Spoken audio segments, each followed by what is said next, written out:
every stride a new story written just for me.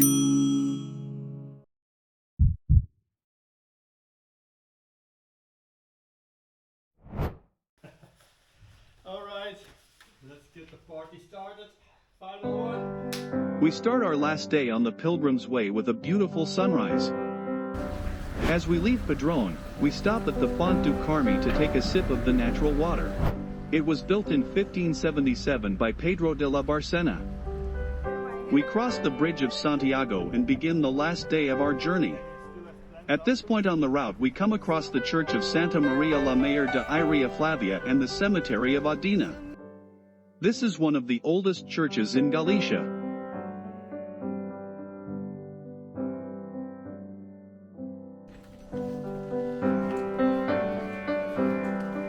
We now pass through a series of hamlets and small villages.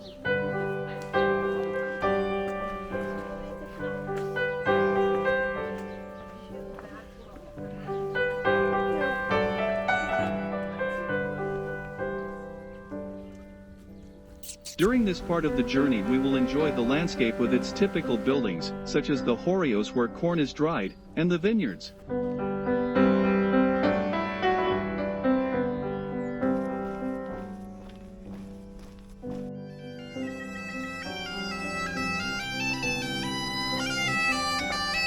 Gracias.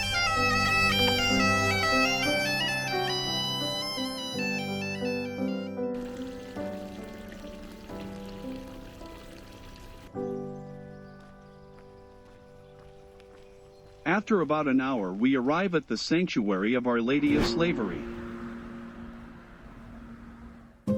There were two events that determined the construction of the temple.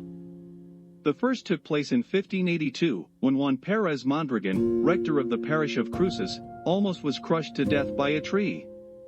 After he was rescued, as a sign of his gratitude to the Virgin Mary, he had an image of the Virgin and Child made and placed over a fountain in the area, which has since been known as the Holy Fountain.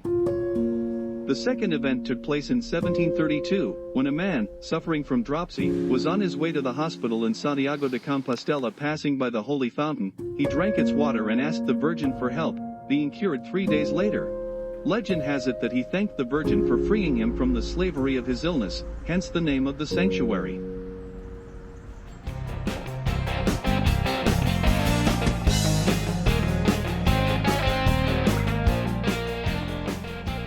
For the next hour of the journey we enjoy the last of the forest on our Camino and slowly make our way towards our final destination.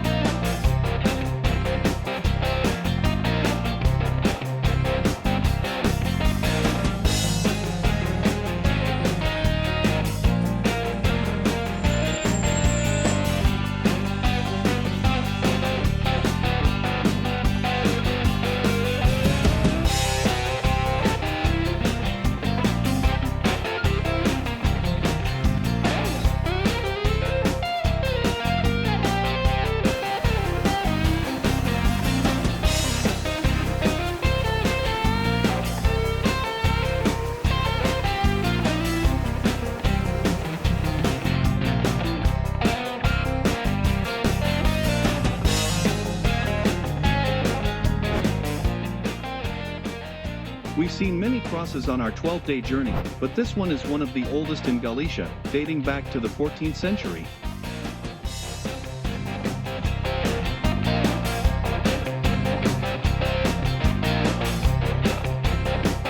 Less than 10k to go.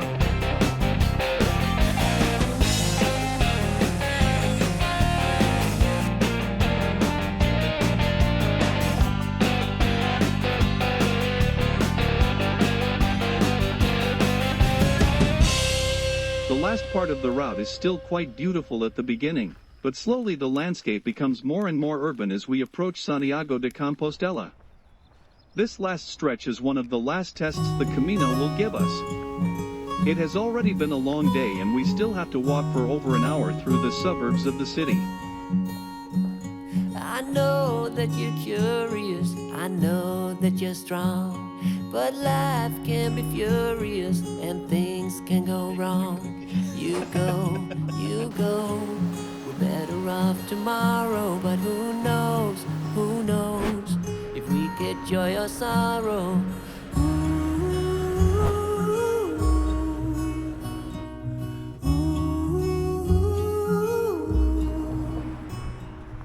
The last little bits.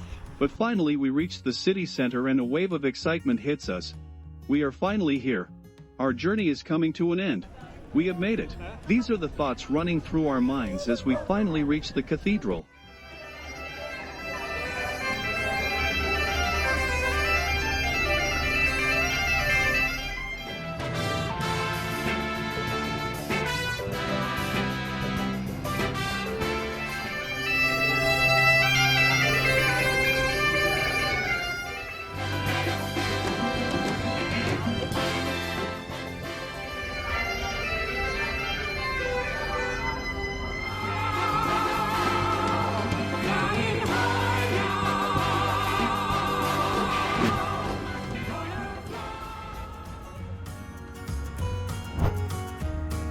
Strangely enough, when we reached the Cathedral of Santiago, the excitement of reaching our destination turned to a certain disappointment and sadness. Perhaps it was because it was Ascension Day and the city was particularly crowded and noisy, which did not match the feeling we were experiencing at the time. Or simply because the adventure was over. After recovering from the emotions, we went to collect our Compostela and then I suddenly understood what it was all about. It is not reaching Compostela or the certificate that is important, but the experiences you make along the way and especially the people you meet along the road. Thank you all for watching and buen camino. It takes a bit of suffering, sleepless nights and wandering, before you make it safely to the end, the end, the end. And if you ever wonder, there is nothing wrong with a little thunder. There's things in life you simply need to know about sun and rain and trust in letting go.